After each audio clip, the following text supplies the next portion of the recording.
Voice, आज की आवाज।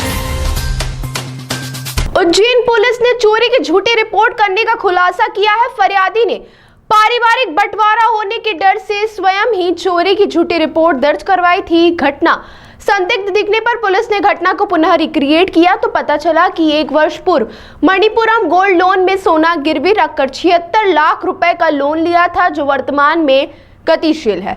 तो वहीं उज्जैन के थाना नागजीरी क्षेत्र की गंगा विहार कॉलोनी में रहने वाले फरियादी विक्रांत खत्री ने 5 तारीख नागजीरी थाने पर रिपोर्ट दर्ज कराई कि 4 तारीख की रात्रि में वे सपरिवार अपने छोटे भाई विशाल खत्री की गमी की वजह से अपने छोटे भाई के मकान में सो रहे थे। सुबह 8 बजे माताजी मकान पर गई और वापस आकर मुझे बताया कि मकान का ताला टूटा हुआ है, वह सामान बिखरा पड़ा है।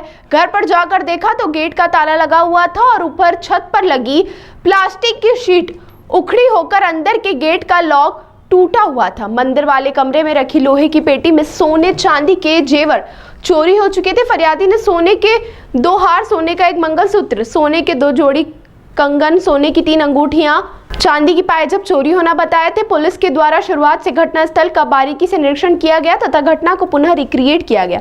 जिस छत की टीन शेड को काट कर चोरों को घर में प्रवेश करना फरियादी द्वारा बताया गया था, उस टीन शेड में किसी भी व्यक्ति को घर में प्रवेश नहीं किया जा सकता है। जिसके बाद घटना संदेहास्पद होने के चलते परिवारजनों को फिंगरप्रिंट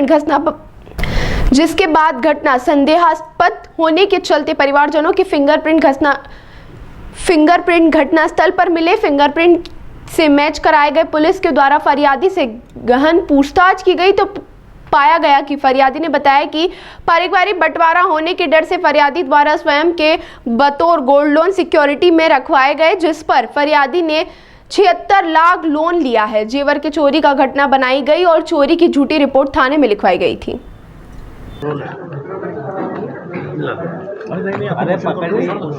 मैडम, घटनाक्रम क्या हुआ जो आज खुलासा करा?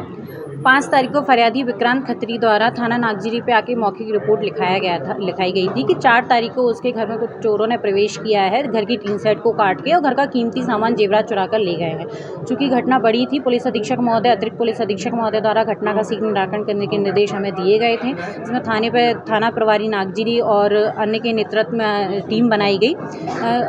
जैसा कि पुलिस चोरी की घटनाओं में करती है, सीसीटीवी फुटेज खंगाले गए, अन्य तकनीकी संसाधनों की मदद ली गई, साइबर फिंगरप्रिंट की मदद ली गई, निगरानी बदमाशों से पूछताछ की गई, चौकीदार से भी गहन पूछताछ की गई। जब इतनी सब मेहनत करने के बाद भी पुलिस किसी निष्कर्ष पर नहीं पहुंच पाई तो पुलिस के द्वारा पुनः स्पॉट का रिक्रिएट किया गया, घटनास्थल का रिक्रिएशन किया गया, जिसमें यह पाया गया कि जो घटनाक्रम या जो घटनास्थल फरियादी द्वारा लिखाया गया है वहाँ से किसी व्यक्ति का प्रवेश करना संभव नहीं है। पुलिस को इस पर शंका हुई तो पुलिस ने फिर इसमें फिंगरप्रिंट एक्सपर्ट की मदद ली तो हमें कुछ सकारात्मक परिणाम प्राप्त हुए। फिर हमने फरियादी से इसमें गहन पूछताछ की तो पूछताछ करने पे ये पता चला कि जो सोना फरियादी द्वारा चोरी होना लिखाया गया है वो बतौर सिक्योरिटी फरियादी के द्वारा 1 वर्ष पूर्व मणिपुरम गोल्ड लोन में रखा होना पाया गया है, जिसकी तस्दीक हमने मणिपुरम गोल्ड लोन से की तो ये तस्दीक सही पाई गई। मैडम, अब इस जो फरियादी है, जो कि आरोपी भी है अब इस केस में, इसके ऊपर क्या कार्रवाई होगी? इसमें हम खारिजी कतई करने की कार्रवाई करेंगे और उसके पश्चात न्यायालय के द्वारा 182/211 की कार्रवाई की जाएगी।